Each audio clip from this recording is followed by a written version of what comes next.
Hey everyone, welcome to the Mike Merrill's Happy Fun Hour. So this is the opening episode. It's my first time with my own little show. And so I thought I'd talk just for a second a little bit about the purpose of the show. So if you look at the screen right now, you can probably see my big old melon in a little subset window. And then there's a Word document we have open. And then we have our handy dandy dndbeyond.com window opened up. So I thought what would be a fun way to kick things off is to really explore the process of creating stuff for 5th edition D&D. Using this hour to walk you through building something, to show you the sort of how character classes work, how races are built, monsters, all those additional little pieces behind the game. And so to start with, I thought we would go through each character class and design a subclass. Now, to give you a sense of what we're going to do, I'm really going to focus on the process behind it. So I'm not necessarily going to go through and start like doing a spreadsheet and doing all the detail work. What I really want to do is, hopefully through the process of creating a subclass, give you some more insight into the character classes and how they work, and also see how the process from our side of the book looks to maybe give you some ideas of how things go. Now, one thing we're going to do is for this week, since we didn't really, this is our first episode, it's our first time doing this together.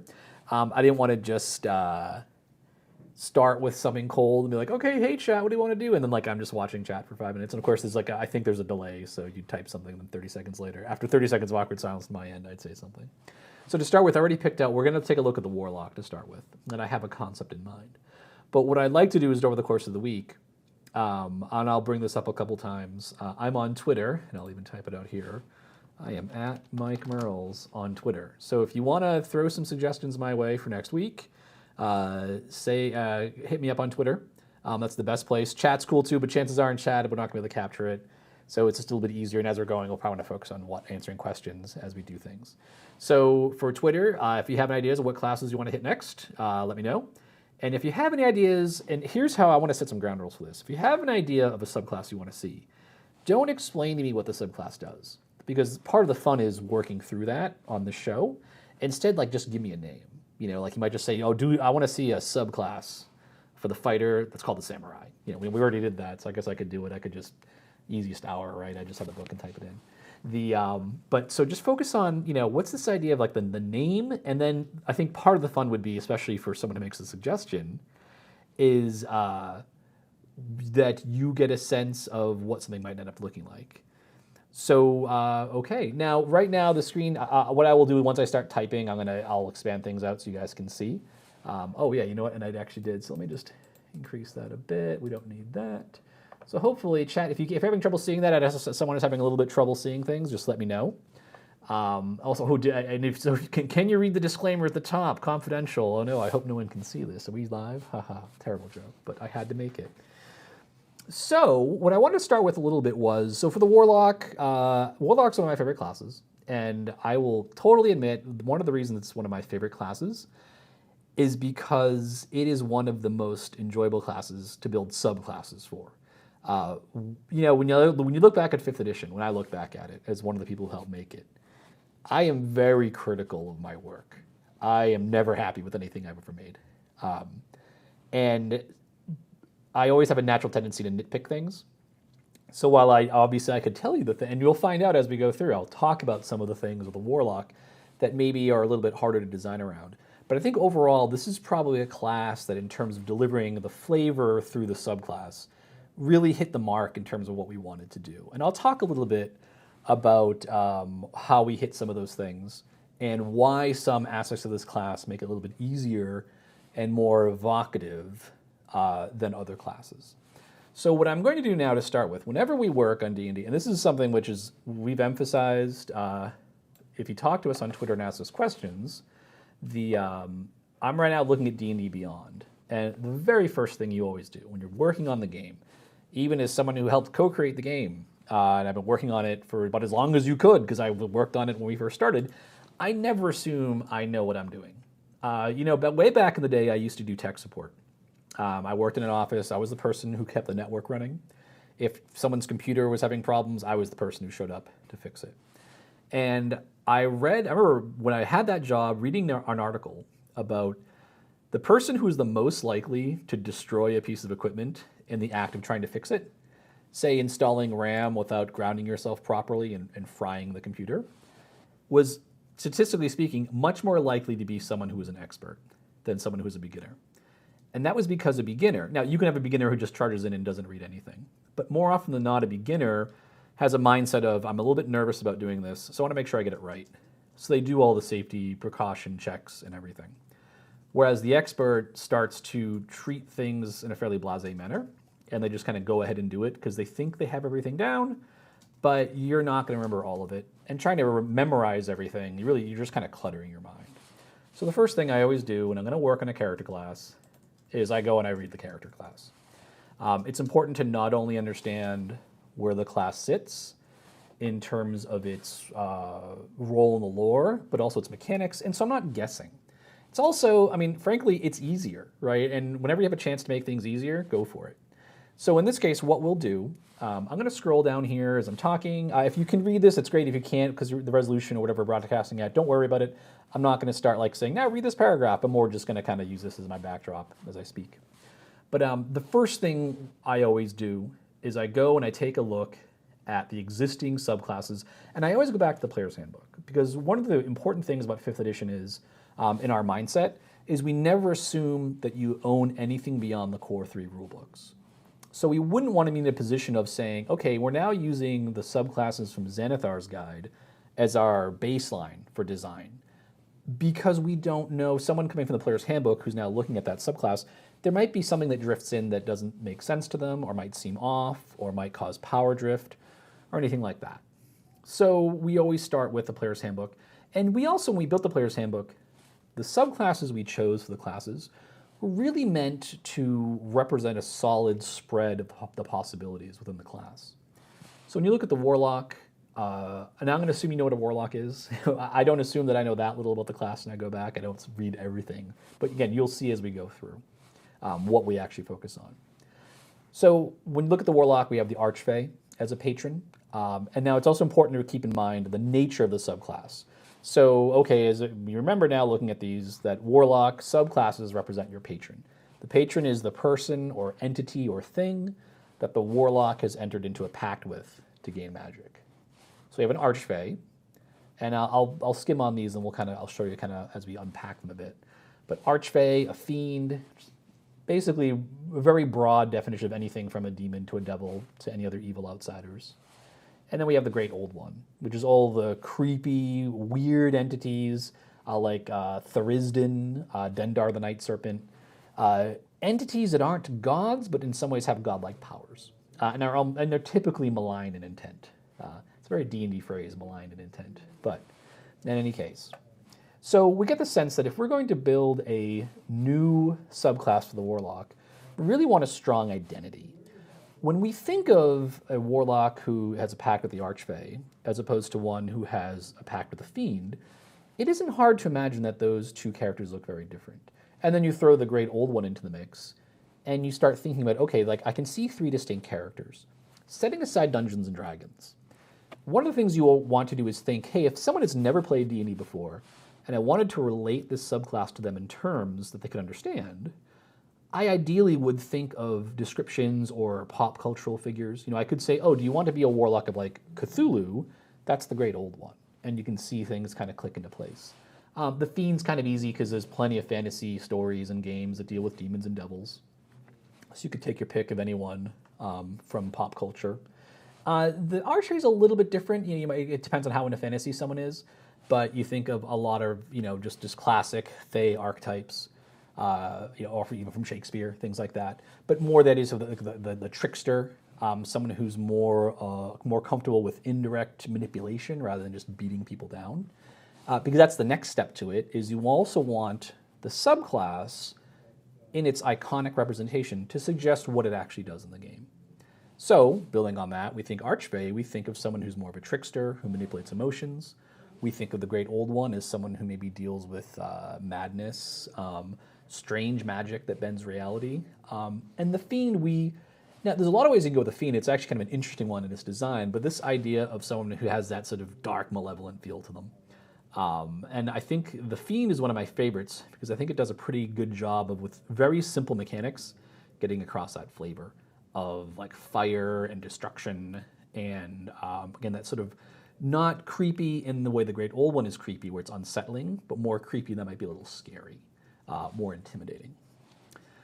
So we have that idea that we want something that's iconic. And what I settled on, and as I said, for next week, hit me up on Twitter, give me some ideas. I just picked one to start with, frankly, because I want to have it in my campaign, and I thought it'd be fun to do. So I thought, one of the things of the entities of Dungeons and Dragons that we have is the Kraken. These enormous creatures that live underwater, that are holdovers from the war between the gods way back in the ancient primordial days of D&D. We depict them as, even though they're these monstrous kaiju, they're incredibly intelligent. And especially in the Forgotten Realms, we have this idea of the Kraken Society, and the idea that the Krakens are intelligent and that they're looking out for information. So I thought it'd be kind of fun, and also I always have a sort of weakness for like this idea of the nautical theme campaign.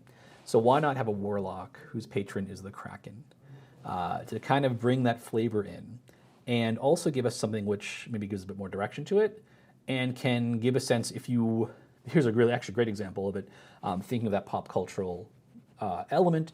If someone was like, hey, should I take this? They haven't played D&D before, but if they're a Game of Thrones fan, you can tie it, like, well, do you like the characters from the Iron Isles, things like that, or Iron Isle, might be singular, I forget. Or just Pirates of the Caribbean. Did you like that movie series? Did you like the idea of maybe playing something attached to that? So it gives you the sense that it's going to be a little bit creepy, and it's going to be attached to this concept of the sea.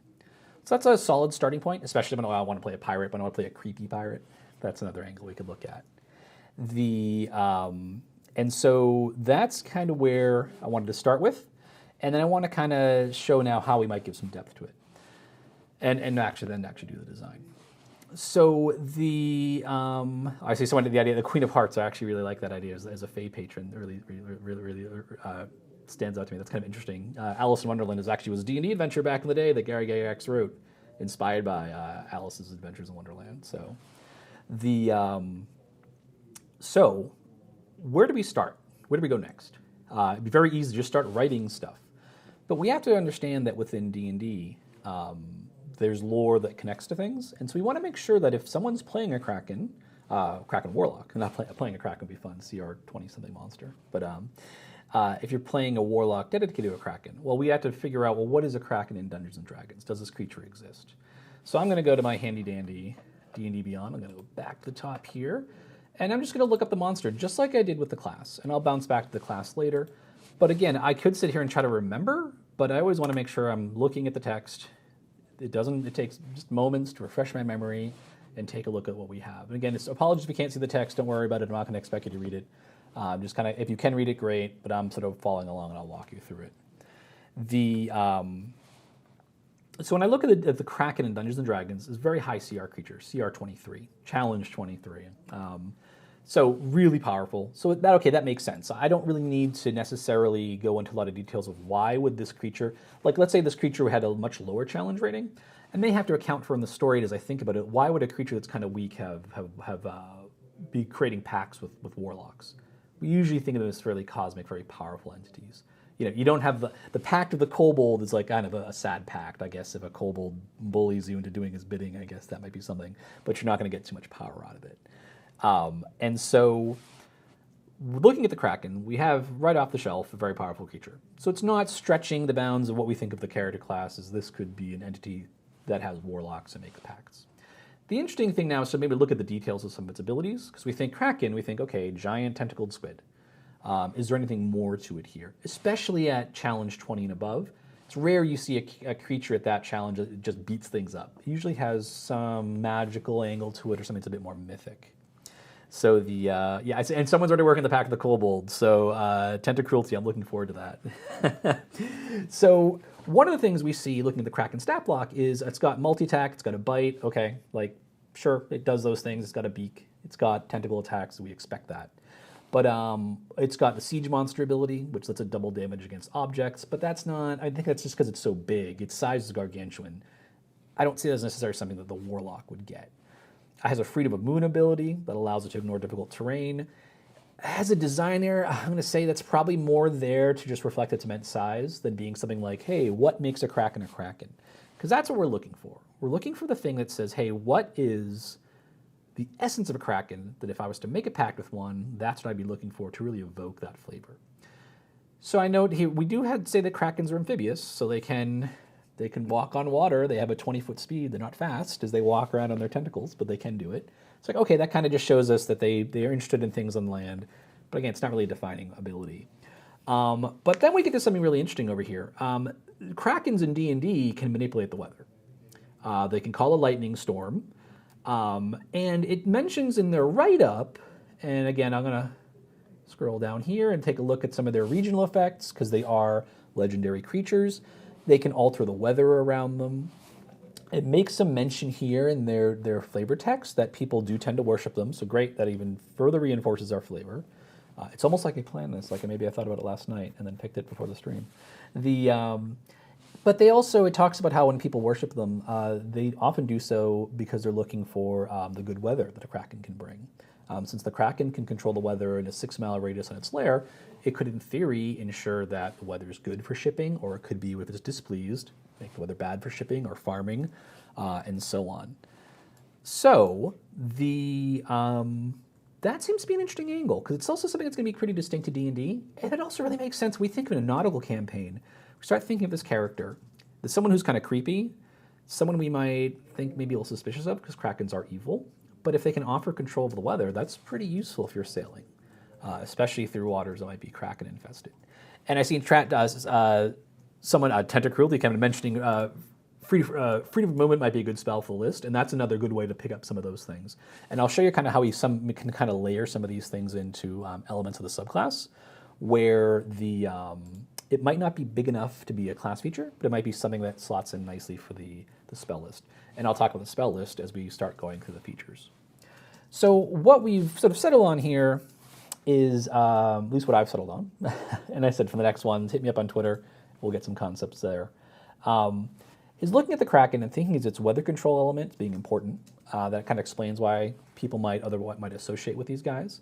And we're definitely getting a very clear nautical feel. And again, we don't really need to maybe flesh out more details of why you have a pact with the Kraken. It talks about how they're worshipped by cultists and they're very powerful creatures. So we're good to go conceptually. And now we have a bit of a direction that's forming as we start thinking of class abilities. So now it's a good time to stop and think, what is the structure of our subclass? So narratively, we've already looked at that. We want a patron. We want an entity. And we want an entity that's sufficiently powerful that it makes sense for warlocks to have pacts with them. But if we now go back and look at the actual character class and take a look at the mechanics, we can get a sense of how the subclass goes about presenting those elements. So let's take a look at the Fiend Pact. I'm going to admit it's one of my favorite ones. And I'll actually tell you why right now, because I'm scrolling to it, and that'll be a big secret, right? So one of the things I really like about the Fiend Pact is the Dark One's Blessing ability. So this is the ability you get at first level. And it's important to consider when does the subclass show up in the character's progression. For Warlocks, it comes in at first level. And for classes where that does come in that early, it's because we see, if you were to tell people, hey, I'm playing this class and here's my subclass, that's naturally how you want to present yourself. Because you think of yourself as, I'm not just a Warlock, I'm a Warlock with this pact. It's going to really heavily flavor my character from day one.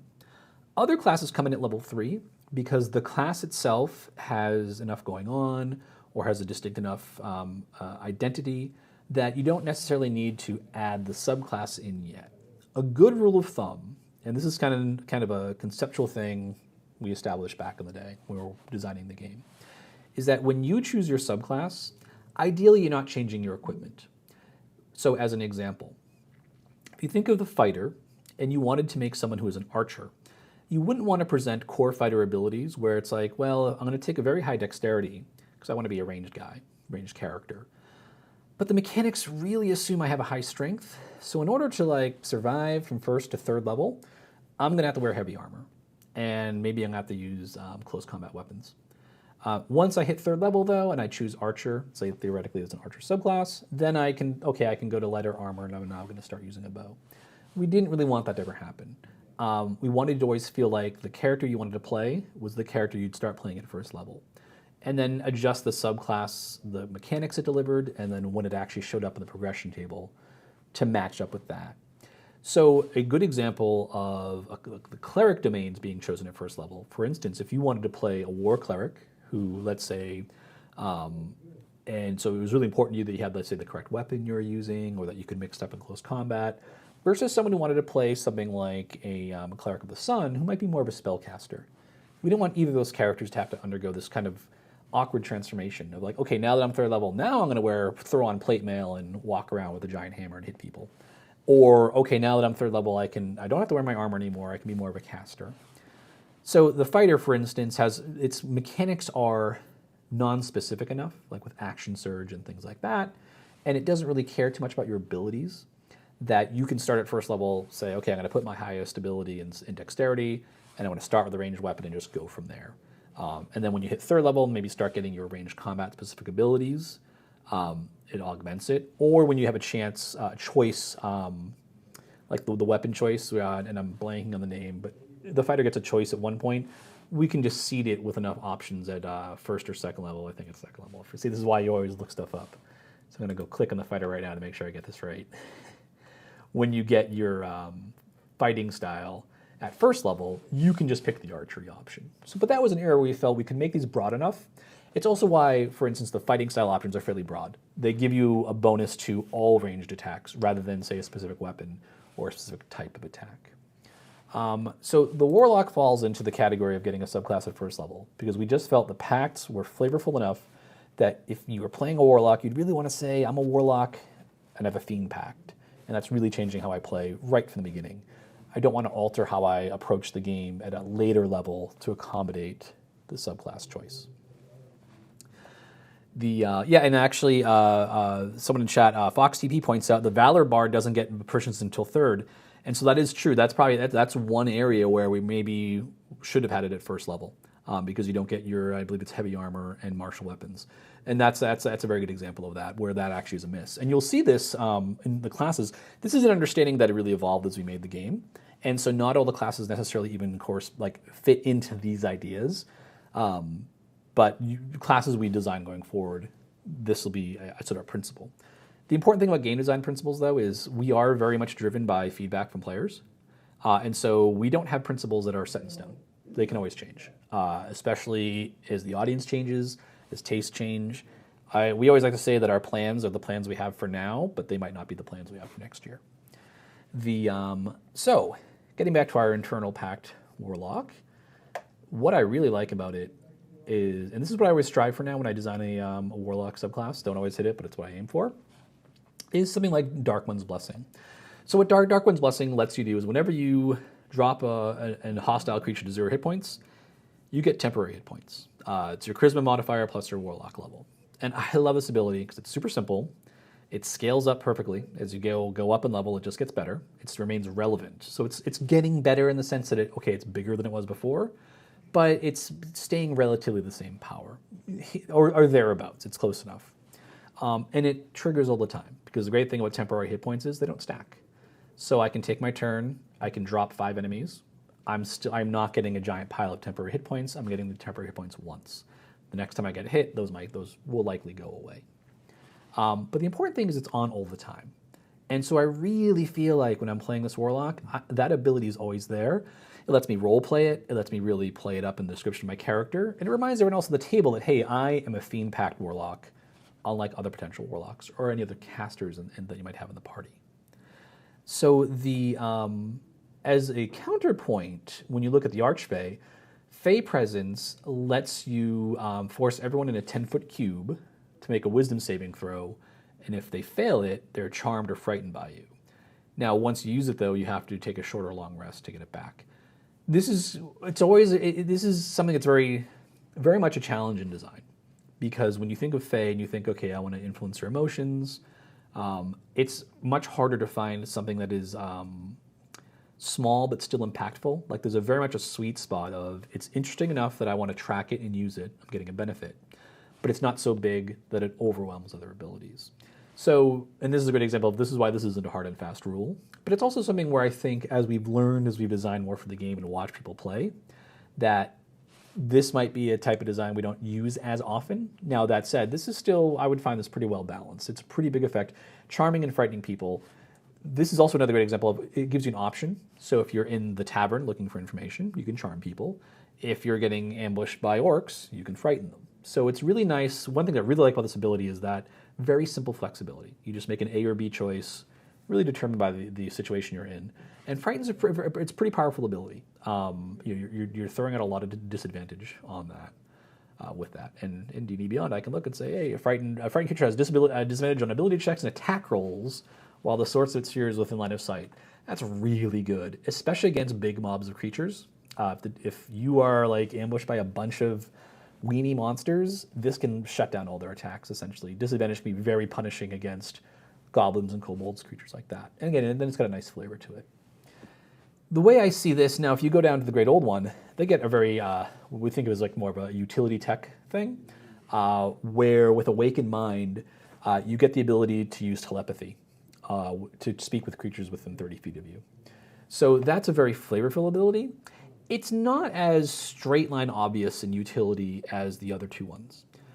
It maybe requires a little bit of thought to really, and it's probably more useful in games that focus less on combat.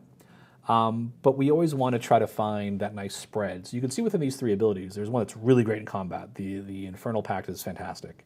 The Fey Pact is kind of in the middle. It's got good combat utility between those short rests, but it's not direct damage, so you're really going to have to combo with the rest of the group to win that fight. Or it's very good in social situations. The thing about if you're in more of a role-playing mode, those short rests are back, usually, not always, but usually easier to come by. Because you can use this when you're at the tavern trying to track someone down, and then the Warlock player can take a short rest in the tavern while someone else does something where you're just waiting. Usually your scale of time is larger. Awakened Mind, it's an always-on ability, and that telepathy really requires some player creativity to find ways to use it. But we also feel like really, really helped establish that creepy, weird, fear kind of flavor we're going for. So this ability is something we want to have on all the time. And I may have cheated by thinking of this last night, so you don't get to see the creative process live, which I can assure you would be really boring. It'd probably be me opening a game, a video game, and playing it while you watch, and I just look really thoughtful.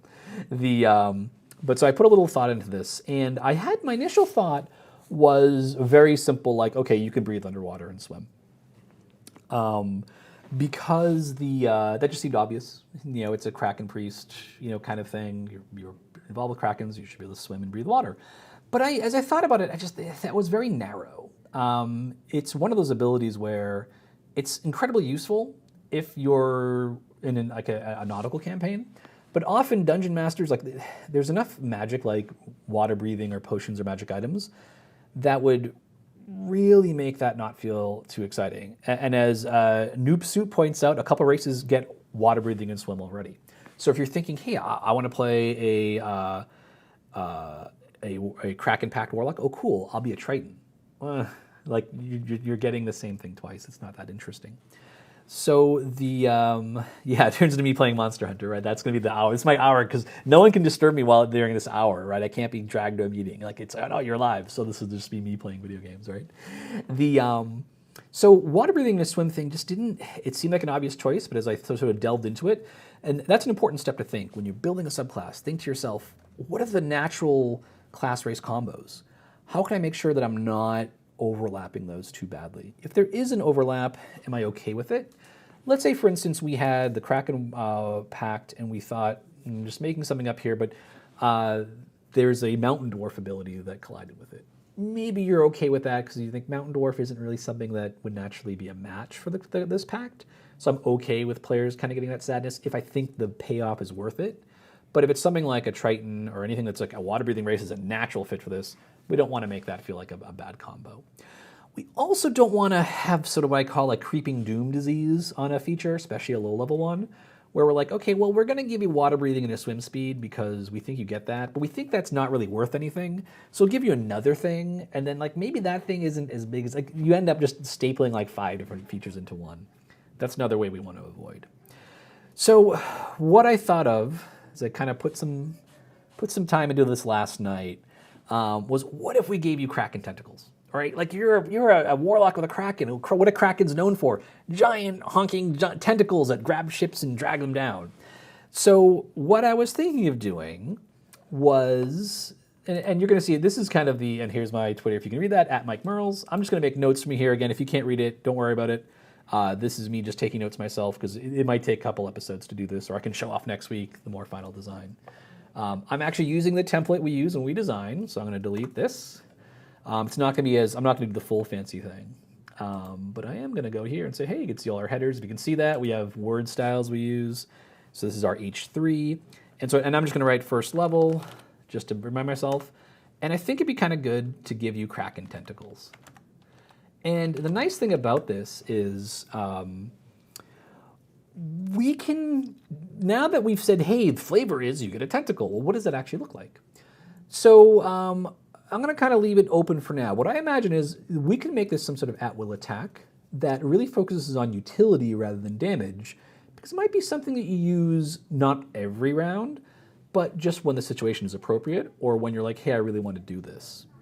So what I'm thinking is it's a melee attack, and I'm going to give it just a crazy long reach. This is one thing we'll do also, this like design phase, we're just starting out before playtesting, is we'll just make things like, it's a 20-foot reach. So I'm just going to make a note to myself, and 20-foot ranch, if you can read it. The reach on this is going to be 20 feet, because I always, at this stage, playtesting is going to catch the broken stuff. That doesn't mean that we just break things and let you guys fix it in playtest, but it does mean we start out, it's like, look, let's push things to the extreme and see like what comes out of it. So we've got a melee attack with a 20-foot reach, and I think we want to do like a cantrip